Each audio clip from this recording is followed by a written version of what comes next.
नमस्कार, एक न्यूज़ 24 देख रहे हैं आप और मैं हूं आप ब्यूटी।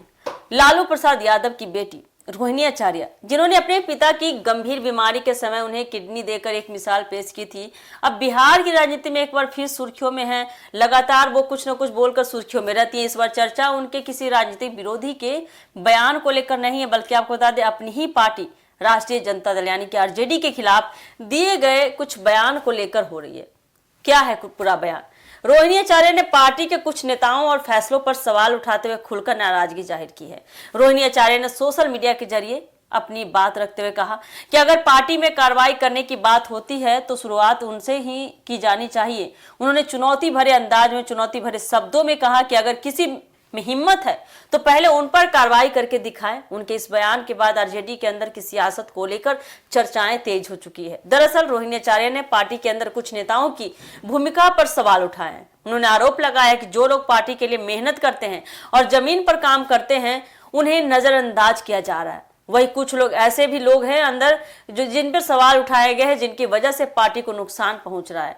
हालांकि उन्होंने अपने आरोपों को लेकर कई नेताओं का नाम सीधे तौर पर तो आधिकारिक रूप से नहीं लिया है, लेकिन उनका निशाना पार्टी के कुछ प्रभावशाली चेहरों की ओर माना जा रहा है। रोहिणी आचार्य लंबे समय से सोशल मीडिया पर सक्रिय रहती हैं और राजनीतिक मुद्दों पर भी अपनी राय लगातार बेबाकी से रखते आई हैं। वर्ष 2022 में भी जब उन्होंने अपने पिता लालू प्रसाद यादव को किडनी दान की थी, तब उनकी काफी चर्चा हुई थी। इसके बाद उन्होंने राजनीति में भी कदम रखा और 2024 के लोकसभा चुनाव में आरजेडी के टिकट पर सारण सीट से चुनावी मैदान में भी उतरी। हालांकि उन्हें सफलता नहीं मिल पाई।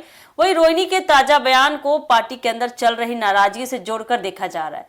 बिहार की राजनीति में आरजेडी एक बड़ा राजनीतिक दल है और ऐसे समय में जब विधानसभा चुनाव नजदीक है, पार्टी के अंदर से उठी यह आवाज कई सवाल खड़े कर रही है। वही रोहिणी आचार्य ने साफ संकेत दिया है कि वह अपनी बात रखने से पीछे हटने वालों में से नहीं है। उन्होंने कहा कि सच बोलने की कीमत चुकानी पड़े तो भी वह पीछे नहीं हटेंगी, सच बोलेंगी। उनके इस तेवर ने बिहार के सियासी माहौल को गर्म कर दिया है। अब देखना होगा कि आरजेडी नेतृत्व इस पूरे मामले पर क्या रुख अपनाता है, क्या बयान आता है आरजेडी के तरफ से और क्या रोहिणी आचार्य के आरोपों पर पार्टी की ओर से कोई जवाब दिया जाता है। फिलहाल उनका बयान बिहार की राजनीति में नई चर्चा का विषय बन चुका है, राजनीति में चर्चाओं का केंद्र बना हुआ है और राजनीतिक गरमाई हुई है। तो देखना काफी दिलचस्प होने वाला है कि आने वाले समय में इसका क्या कुछ परिणाम निकल कर आता है। फिलहाल के लिए इस खबर में इतना ही अपडेट है। ऐसे अपडेट के लिए जुड़े हमारे एक न्यूज़ 24 के साथ। दीजिएगा इजाजत। धन्यवाद।